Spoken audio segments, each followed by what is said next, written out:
안녕하십니까, 권영필 변호사입니다. 오늘도 여러분들에게 건설 관련 좋은 판결을 가지고 왔습니다.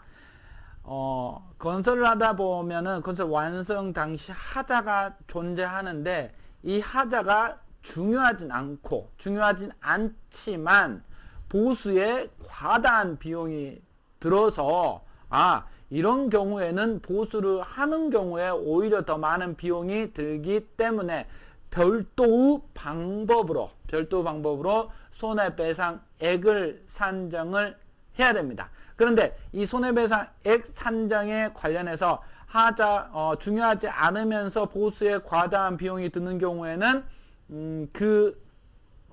목적물의 교환가치와 하자가 있는 현재 상태대로의 교환가치 차액을 손해배상으로 보고, 그렇지 않고 하자가 중대하고 보수에 과다한 비용이 아니라고 한다면 하자에 가름하는 손해배상 청구를 하게 됩니다. 결국 하자가 중요하냐 중요하지 않느냐, 이 부분은 굉장히 중요한 포인트입니다. 왜냐하면 손해배상의 기준이 달라지기 때문에 그렇습니다. 그런데 이 사건에서는 원심에서 하자가 중요한지 여부에 대해서 판단하지 않은 점을 지적하면서 원심 판결을 취소시킨 것입니다. 한번 보겠습니다.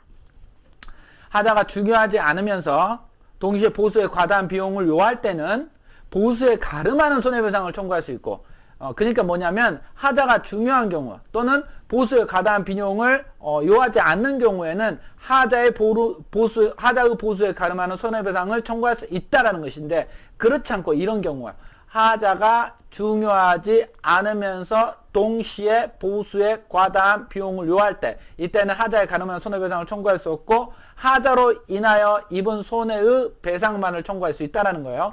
그리고 그 손해는 도급인이 하자 없이 시공하였을 경우 목적물 교환 가치와 하자가 있는 현재의 상태대로의 교환 가치와의 차액이 된다라는 것입니다. 교환 가치의 차액을 산출하기가 현실적으로 불가능한 경우 통상의 손해는 하자 없이 시공하였을 경우의 시공비용과 하자 있는 상태대로의 시공비용의 차액이라고 할 것이다. 그럼에도 불구하고 하자가 중요한지 여부가 다투어질 경우 하자의 정도를 특정함과 아울러 그 하자를 보수하는 적당한 방법과 그 보수에 요할 비용 등에 관한 심리하여 손해배상액을 산정해야 됨에도 불구하고 그렇지 않았다라고 해서 이 원심 법원을 파기시켰습니다. 그러니까 이게 건설 관련해서 전문 변호사가 하지도 않았고 변호사가 주장하지 않으니까 법원에서도 판단을 안 한 것으로 보입니다. 그래서 이와 같이 판단이 됐는데, 이런 점을 고려해서 하자가 중요하지 않지만 보수에 과다한 비용일 경우, 아니면 하자가 중요하거나 아니면 보수에 과다한 비용이 아닐 경우, 이런 경우를 전부 구분해서 손해배상의 기준을 산정해야 할 것입니다. 오늘도 수고하셨습니다. 고맙습니다.